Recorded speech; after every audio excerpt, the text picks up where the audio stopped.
तो ना आगे चलते हम आपकी फर्स्ट मेन हेडिंग इस चैप्टर की शुरू करने जा रहे हैं, जिसका नाम क्या है, the French revolution and the idea of nation. इस वाली हेडिंग में ना बेसिकली हम ना दो फेजेस के बारे में डिस्कस करेंगे। पहले फेज में देखेंगे कि हाँ भाई फ्रांस में जो रेवोल्यूशन आई थी, फ्रेंच रेवोल्यूशन आई थी, उसमें फ्रांस में क्या क्या चेंजेस हुआ रेवोल्यूशन आने के बाद, जो आपने 9th क्लास में भी डिस्कस किया था। मतलब फ्रांस में राजे महाराजाओं का राज खत्म हुआ और वहां पर डेमोक्रेसी आ गई। और दूसरे फेज में देखेंगे नेपोलियन ने कैसे डेमोक्रेसी को डिस्ट्रॉय कर दिया। तो आइए बड़े प्यार से इस हेडिंग का ऑपरेशन करके मैं आपको बढ़िया तरीके से समझाऊंगा, आपके दिमाग में अच्छी तरह छप जाएगा। तो यहाँ पर आपने फर्स्ट बात ये याद रखनी है, फ्रेंच रेवोल्यूशन आई 1789, किसके द्वारा? रेवोल्यूशनरीज के द्वारा। इसमें ना दो तीन बातें समझने वाली है इस पॉइंट्स में। पहली बात होती है रेवोल्यूशन। रेवोल्यूशन का मतलब होता है क्रांति। क्रांति का मतलब क्या होता है? जब भी कोई लोग इकट्ठे होकर बुराई का अंत कर देते हैं, जैसे राजे महाराजाओं का अंत हो गया, आजकल डेमोक्रेसी देखने को मिलती है, तो उसको बोलते हैं रेवोल्यूशन। और रेवोल्यूशनरीज क्या होते हैं? क्रांतिकारी, जो रेवोल्यूशन में पार्टिसिपेट करके क्या करते हैं, देश को आजाद करवाते हैं राजे महाराजाओं के जंजाल से। फ्रेंच रेवोल्यूशन आई का बड़ी आसान डेट याद रखनी, वन को छोड़ दो, पीछे क्या है 789, तो आपने दो बार प्रैक्टिस करनी है। 789 आगे तो वन लगा है, तो प्रॉपर डेट क्या बनी? 1789। वैसे इसका सिनेरियो आपने 9th क्लास में पढ़ा है। अभी फ्रेंच रेवोल्यूशन के आने से क्या क्या चेंजेस हुए, आगे हम डिस्कस करेंगे। पूरी की पूरी इस हेडिंग को पॉइंट्स में डिस्कस करेंगे, जिसमें हम क्या करेंगे, after revolution positive impact of France. France के ऊपर रेवोल्यूशन के आने के बाद क्या क्या पॉजिटिव इम्पैक्ट पड़े, वो हम डिस्कस करने जा रहे हैं। इसका पहला पॉइंट क्या रहेगा, जैसे ही फ्रांस में रेवोल्यूशन आई, जैसे ही राजे महाराजाओं का राज खत्म हुआ और डेमोक्रेसी आई, तो फ्रांस की रेवोल्यूशनरीज ने क्या किया, ट्राई कलर न्यू फ्लैग बनाया अपना। इससे रिप्लेस किया गया फॉर्मल रॉयल स्टैंडर्ड, वो राजे महाराजाओं ने बनाया था। जैसे ही रेवोल्यूशन आई तो उन्होंने अपना ट्राई कलर न्यू फ्लैग बनाया। पहली बात समझ आ गई। अभी रेवोल्यूशन के आने के बाद पहला स्टेप उन्होंने क्या किया, अपने देश का फ्लैग नया बनाया। इसको ना कंपैरिजन करते रहो हमारे देश से। हमारा देश जब आजाद हुआ इंडिया, तो वहां पर हमारा फ्लैग बने, हमारे नेशनल एंथम बने। तो वैसे ही सिनेरियो आपने दिमाग में लेके चलना है। अगली बात आपने क्या याद रखनी है, जो स्टेट जर्नल थी उस समय, उसको रीनेम कर दिया गया नेशनल असेंबली, जो इलेक्टेड बॉडी बनी। बेसिकली जो स्टेट जर्नल है, वहां पर ना राजे महाराजे बैठते थे। बेसिकली राजे महाराजे ही फ्रांस के लिए रूल्स एंड रेगुलेशन बनाते थे। पर उसको रिप्लेस कर दिया गया आफ्टर रेवोल्यूशन। क्या कर दिया गया, उसका नाम नेशनल असेंबली। नेशनल असेंबली में अब इलेक्टेड पर्सन ही होंगे, जिसको लोग सबसे ज्यादा वोट देंगे वही उसके नेता बनेंगे नेशनल असेंबली में। आई होप ये दो के दो पॉइंट आपको अच्छे से समझ आ गए। हम सारे के सारे पॉजिटिव पॉइंट्स हम डिस्कस करने जा रहे हैं। और यहाँ पर इंट्रोडक्शन हुआ ला पैट्राइन, जिसको फादरलैंड बोला गया, और ला सिटिजन, जिसको क्या बोला गया, द सिटीजन। जैसे हमारे देश में नहीं बोला जाता भारत हमारी माता है, तो वैसे ही उन्होंने रेवोल्यूशन आने के बाद, देश को आजादी मिलने के बाद, डेमोक्रेसी आने के बाद, उन्होंने अपने लैंड को क्या नाम दिया, फादरलैंड, जिसको फ्रेंच में क्या बोलते थे, ला पैट्राइन। और अगली बात सिटीजन। अब पहले क्या सिनेरियो था, राजे महाराजे जब थे तब सिटीजन नहीं माना जाता था सभी देशवासियों को। सिटीजन क्यों नहीं माना जाता था? क्योंकि उस टाइम फ्रांस में इक्वालिटी नहीं थी। आजकल सिटीजन बोला जाता है ना इंडिया के, चाहे वो उसका जो मर्जी कलर है, चाहे उसका जो मर्जी सेक्स है, चाहे उसका मर्जी रिलीजन है, सभी सिटीजन है इंडिया के। वैसे ही वो सिटीजन मानने लगे सभी देशवासियों को, जिसको फ्रेंच में क्या बोला जाता था, ले सिटिजन। तो ये फ्रेंच वर्ड्स आपने एज इट इज ही याद रखने हैं। आई होप यहाँ तक आपको अच्छी तरह समझ आ गया। आगे इसकी अगले पॉइंट्स की तरफ चलते हैं, जो है new hymns were composed, oaths taken all in the name of nation. Basically यहाँ पर मंत्र उच्चारे गए। जैसे हम देखते हैं ना, कोई भी सरकार बदलती है, हमारे जैसे नेता शपथ लेते हैं, हाँ भाई हम अपने देश को बढ़िया तरीके से चलाएंगे। वैसे ही जो रेवोल्यूशनरीज थे, जिन्होंने देश में क्रांति लेके आके देश को आजाद करवाया था राजे महाराजाओं से, तो उन्होंने क्या किया, कसम उठाई, हाँ भी अपने हम फ्रांस देश को बढ़िया तरीके से चलाएंगे। ये सारा का सारा अपने नेशन के लिए कर रहे थे वो लोग, ताकि नेशन में इक्वालिटी बनी रहे, कोई भी भेदभाव ना हो। अगला इसका पॉइंट्स है, रीजनल डायलेक्ट्स वर डिस्करेज। रीजनल डायलेक्ट्स का मतलब होता है किसी भी एरिया की बोले जाने वाली भाषा। अब इसको समझाने के लिए बेस्ट एग्जांपल समझाता हूँ। फॉर एग्जांपल, उस समय फ्रांस ना 10 पार्ट्स में डिवाइड था एग्जांपल के तौर पे।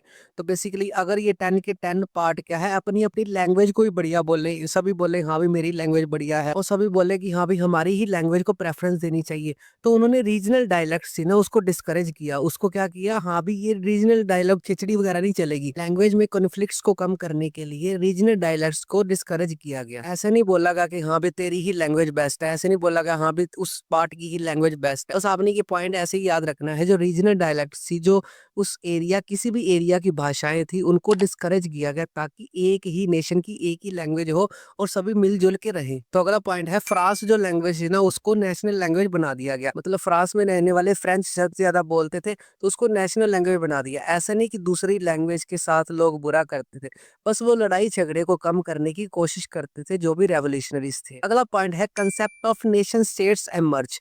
अब बेसिकली नेशन स्टेट्स जो वर्ड है ना, इसका मतलब क्या होता है, हाँ भी सभी मिलजुल के चले। हमारा इंडिया 28 स्टेट्स है फॉर एग्जांपल क्या 428 स्टेट है एट प्रेजेंट। सभी बोले हाँ भी हमारी ही स्टेट बेस्ट है, कोई बोले पंजाब स्टेट बेस्ट है, कोई बोले हरियाणा स्टेट बेस्ट है।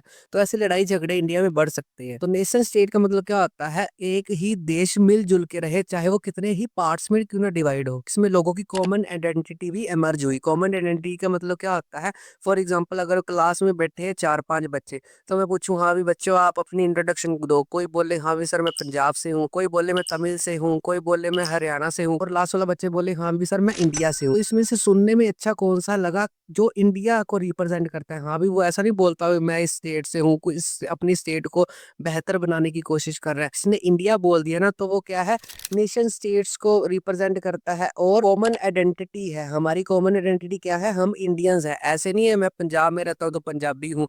तो ये तो लड़ाई झगड़े वाली बात होगी। कंसेप्ट समझ आ गया। हाँ भी हम सारी पॉजिटिव बातें डिस्कस कर रहे हैं कि फ्रांस में रेवोल्यूशन आने के बाद क्या क्या चेंजेस आए। इसका लास्ट पॉइंट है formation of Jacobin club. Jacobin club किसने बनाया था, एक तो स्टूडेंट्स ने और मिडिल क्लास लोगों ने जैकोबियन क्लब बनाया था। और उनका एम क्या था, carry the idea of nationalism in abroad. Jacobin club इसमें शामिल कौन था, एक तो स्टूडेंट्स और एक मिडिल क्लास के लोग। दोनों के दोनों क्या है, डेमोक्रेसी की फेवर में होते हैं।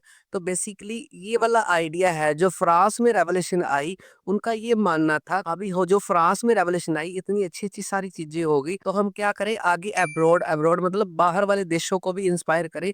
आप भी अपने राजे महाराजाओं का राज खत्म करो और डेमोक्रेसी लेके आओ। अब्रॉड मतलब कौन कौन से देश इंपॉर्टेंट मैं बता देता हूँ, 2-3 जो आपकी टेक्स्ट बुक्स में मेंशन है, हॉलैंड, बेल्जियम एंड स्विट्जरलैंड। तो बेसिकली इन सभी देशों में क्या है, इंस्पायर किया किसने, फ्रांस में। तहाँ भी हमारे देश में रेवोल्यूशन आ गई, हमारे देश में क्या है, इक्वल राइट्स मिलने शुरू हो गए, हमारे देश में ये सारी चीजें मिलने लगी जो मैंने सारी ये वाली डिस्कस करवाई है।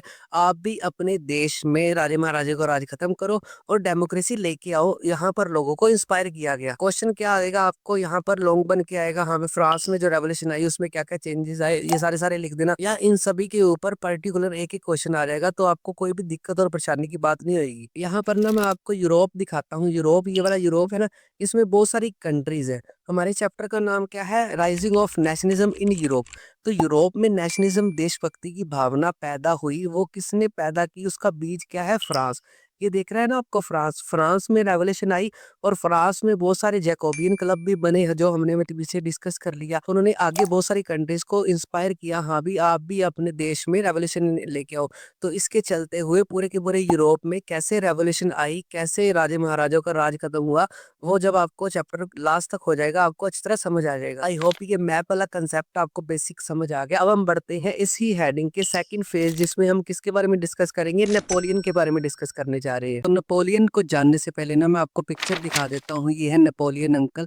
आपको ना कुछ पिक्चर बेस्ड क्वेश्चन भी आ सकते हैं एग्जाम में, आपको पिक्चर दिखा के पूछा जा सकता है ये कौन सा शासक था, तो आपने इस बात का ध्यान रखना है। उसके बाद आपने एक डेट याद रखनी है, 2 दिसंबर 1804, मोस्ट इंपोर्टेंट डेट है। इस डेट को ही नेपोलियन ने अपने आप को राजा घोषित किया था फ्रांस का, मतलब क्राउन हुआ था as a emperor of France. अब जैसे कोई राजा राजा बनने के बाद अपने रूल्स एंड रेगुलेशन लोगों को बताता है, हाँ भी अब से ये वाले फॉलो करने पड़ेंगे, then he pass some rules and regulation for the public. उसने रूल्स एंड रेगुलेशन बनाए और उसको क्या बोला जाता है, नेपोलियन कोड बोला जाता है या सिविल कोड ऑफ 1804। 1804 क्यों बोला गया है, क्योंकि राजा कब बना था नेपोलियन, 1804 में। एग्जाम में ना एक बड़ा क्वेश्चन आता होता है 5 मार्क का, एक्सप्लेन नेपोलियन कोड, या आ जाएगा आपको एक्सप्लेन द सिविल कोड। तो आगे हम सारे पॉइंट्स में डिस्कस करेंगे नेपोलियन ने कौन कौन से काम किए। यहाँ पर ना हम नेपोलियन के 2 फेज के बारे में डिस्कस करने जा रहे हैं, एक होएगा अच्छाई वाला और एक होएगा बुराई वाला। मतलब इस वाली साइड में हम नेपोलियन ने आते क्या क्या अच्छे काम किए, इस वाली साइड में हम डिस्कस करेंगे नेपोलियन ने कौन कौन से बुरे काम किए। जिससे क्या हुआ, फ्रेंच रेवोल्यूशन के आने के बाद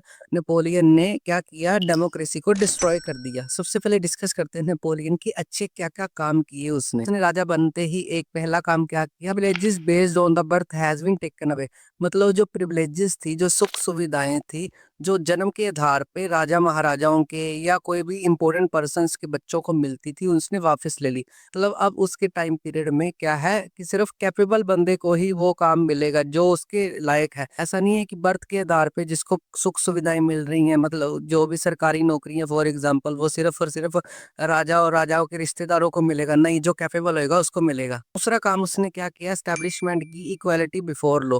हाँ भी, रूल्स एंड रेगुलेशन के आगे सभी बराबर हैं। अगर कोई भी बड़ा से बड़ा अधिकारी भी गलती करता है तो उसको भी सजा मिलेगी। तो सभी कानून के आगे बराबर हैं, इसके कहने का ये मतलब है। अगला पॉइंट क्या है, सिक्योर राइट टू प्रॉपर्टी।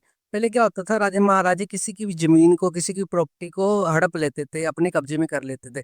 पर नेपोलियन ने आश्वासन दिलवाया, जिसकी प्रॉपर्टी होएगी उसकी ही रहेगी, कोई भी उससे छीनेगा नहीं। अगला काम उसने किया, abolish of feudal system. Feudal system को अबोलिश कर दिया, बंद कर दिया। फ्यूडल सिस्टम का मतलब क्या होता है, राजा क्या करता था, जब भी कोई जंग जीत जाता था तो खुशी के बदले जो भी सैनिक होते थे, उसका मेन सैनिक है फॉर एग्जाम्पल कमांडर है, तो उसको ना पैसे की बजाय वो जमीन दे देता था। तो उसने ये सिस्टम को बंद कर दिया। उसने क्या किया कि हाँ भी अब कोई भी जमीन वगैरह नहीं मिलेगी, सैलरी सिस्टम शुरू कर दिया। अभी अब पैसे ही मिलेंगे, कोई भी जमीन आपको नहीं मिलेगी किसी भी सैनिक को। ये क्यों बंद कर दिया गया, क्योंकि कई कमांडर ऐसे भी थे जो राजा से ज्यादा संपत्ति हो जाती थी उनकी, और ये राजा कभी भी बर्दाश्त नहीं कर सकता उससे ज्यादा पावरफुल कोई हो। अगला काम क्या किया उसने, remove guild restrictions from towns.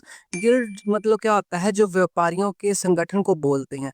जो भी टाउन में पुराने राजे महाराजाओं ने रिस्ट्रिक्शन लगाई हुई थी, यहाँ भी मेरे यहाँ पर आके कोई भी व्यापार नहीं कर सकता, व्यापार करना है तो राजे की परमिशन लेनी पड़ेगी, तो ऐसा उसने बंद कर दिया। क्यों कर दिया, क्योंकि उसका ये मानना था, हाँ भी अगर व्यापारी खुला व्यापार कर सकेंगे तभी ही देश की डेवलपमेंट होएगी। तो ये अच्छा काम उसने व्यापारियों के लिए किया। उसके बाद उसने और भी इम्प्रूवमेंट्स की, जैसे ट्रांसपोर्टेशन में, कम्युनिकेशन में, बैंकिंग सिस्टम में उसने सुधार लेके आने की कोशिश की। उसके बाद उसने क्या किया, common national currency and introduce की। हाँ भी सभी देशवासियों की, सभी फ्रांस वालों की एक ही कॉमन करेंसी हो। कई बार क्या होता था, एक ही फ्रांस में अलग अलग पार्ट्स में अलग अलग करेंसी चलती थी, तो बड़ी दिक्कत वाली बात होती थी। उसने एक ही करेंसी को इंट्रोड्यूस किया। ये सारा कुछ क्यों कर रहा है नेपोलियन, यूनाइट करने में, एक करने में अपने देश को। और उसने लास्ट में अच्छे कामों में क्या किया, जो वेट और मेजरमेंट्स में चीटिंग्स होती थी, तो उसने स्टैंडर्ड कर दिया सारा। वेट्स के आने के बाद वेट और मेजरमेंट्स में कोई भी चीटिंग नहीं होती थी, मतलब कोई चीटिंग करता था उसको कड़ी से कड़ी सजा मिलती थी। आई होप ये उसका अच्छाई वाला फेस आपको अच्छी तरह समझ आ गया। उसके बाद हम डिस्कस करते हैं नेपोलियन ने कौन कौन से बुरे काम किए जिससे कारण लोग उससे नफरत करना शुरू कर दिया उन्होंने। यहाँ पर इस लाइन की शुरुआत करता हूँ मैं आपके टेक्स्ट बुक्स की लाइन से, जो है, but his enthusiasm soon turn to hostility.